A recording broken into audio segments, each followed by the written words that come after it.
natural life is thus relatively continuous as a phenomenon, it is wholly transient as to individualities.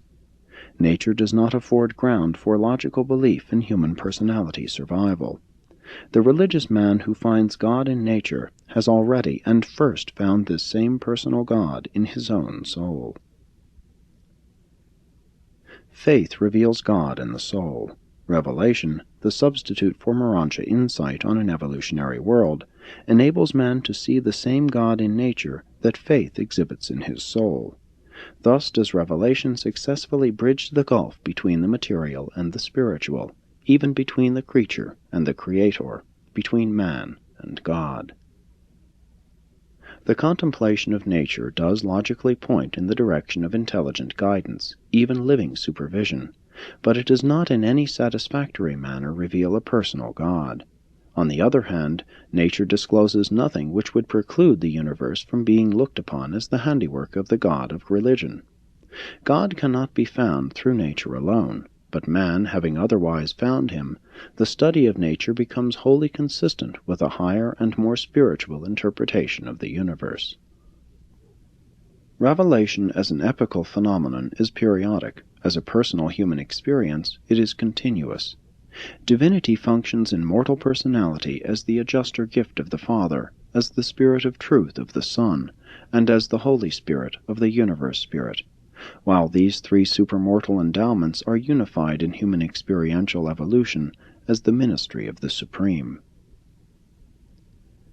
True religion is an insight into reality, the faith child of the mortal consciousness, and not a mere intellectual assent to any body of dogmatic doctrines.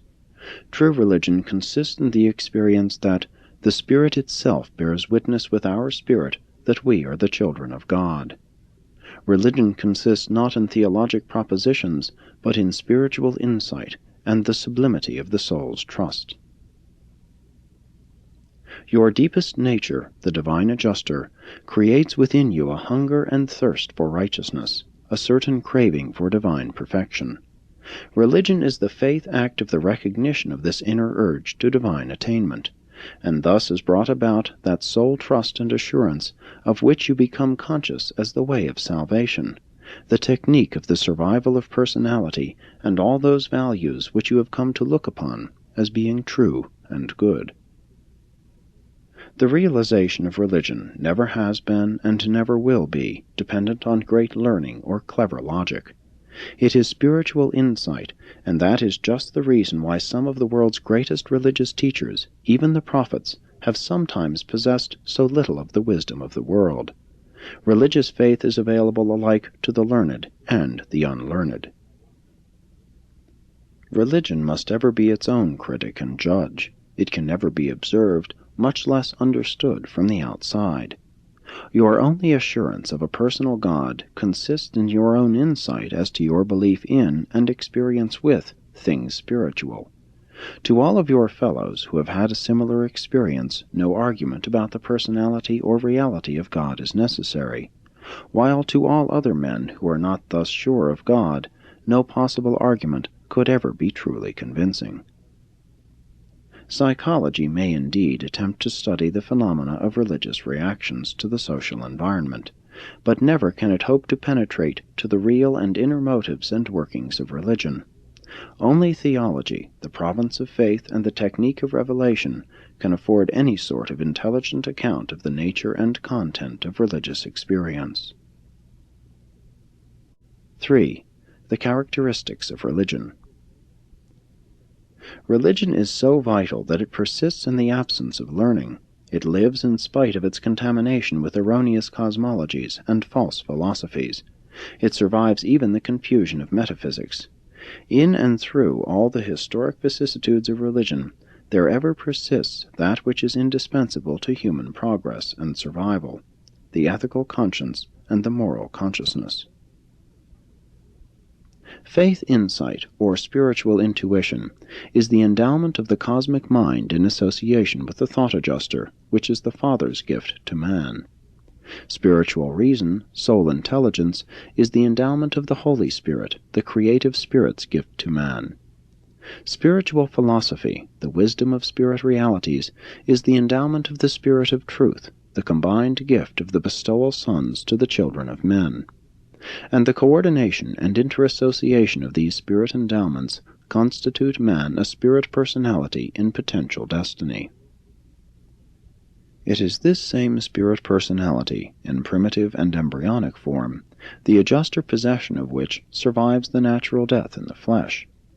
This composite entity of spirit origin in association with human experience is enabled, by means of the living way provided by the divine sons, to survive, in adjuster custody, the dissolution of the material self of mind and matter, when such a transient partnership of the material and the spiritual is divorced by the cessation of vital motion. Through religious faith, the soul of man reveals itself and demonstrates the potential divinity of its eternal nature by the characteristic manner in which it induces the mortal personality to react to certain trying intellectual and testing social situations.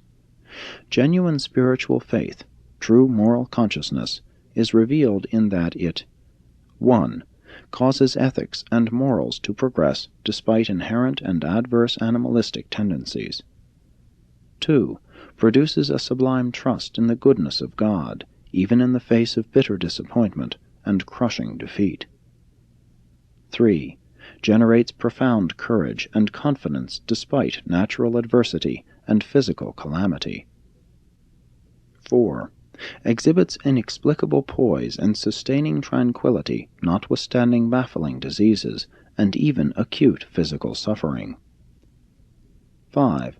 Maintains a mysterious poise and composure of personality in the face of maltreatment and the rankest injustice. 6. Maintains a divine trust in ultimate victory in spite of the cruelties of seemingly blind fate and the apparent utter indifference of natural forces to human welfare. 7. Persists in the unswerving belief in God despite all contrary demonstrations of logic and successfully withstands all other intellectual sophistries. 8. Continues to exhibit undaunted faith in the soul's survival, regardless of the deceptive teachings of false science and the persuasive delusions of unsound philosophy. 9. Lives and triumphs irrespective of the crushing overload of the complex and partial civilizations of modern times. 10. Contributes to the continued survival of altruism in spite of human selfishness, social antagonisms, industrial greeds, and political maladjustments. 11. Steadfastly adheres to a sublime belief in universe unity and divine guidance, regardless of the perplexing presence of evil and sin. 12. Goes right on worshipping God in spite of anything and everything. Dares to declare, "Even though he slay me, yet will I serve him." We know then by three phenomena that man has a divine spirit or spirits dwelling within him. First, by personal experience, religious faith. Second, by revelation, personal and racial. And third, by the amazing exhibition of such extraordinary and unnatural reactions to his material environment, as are illustrated by the foregoing recital of 12 spirit-like performances in the presence of the actual and trying situations of real human existence. And there are still others. And it is just such a vital and vigorous performance of faith in the domain of religion that entitles mortal man to affirm the personal possession and spiritual reality of that crowning endowment of human nature, religious experience. 4. The limitations of revelation. Because your world is generally ignorant of origins, even of physical origins, it has appeared to be wise from time to time to provide instruction in cosmology, and always has this made trouble for the future. The laws of revelation hamper us greatly by their proscription of the impartation of unearned or premature knowledge.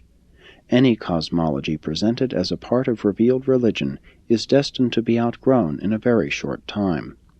Accordingly, future students of such a revelation are tempted to discard any element of genuine religious truth it may contain, because they discover errors on the face of the associated cosmologies therein presented. mankind should understand that we who participate in the revelation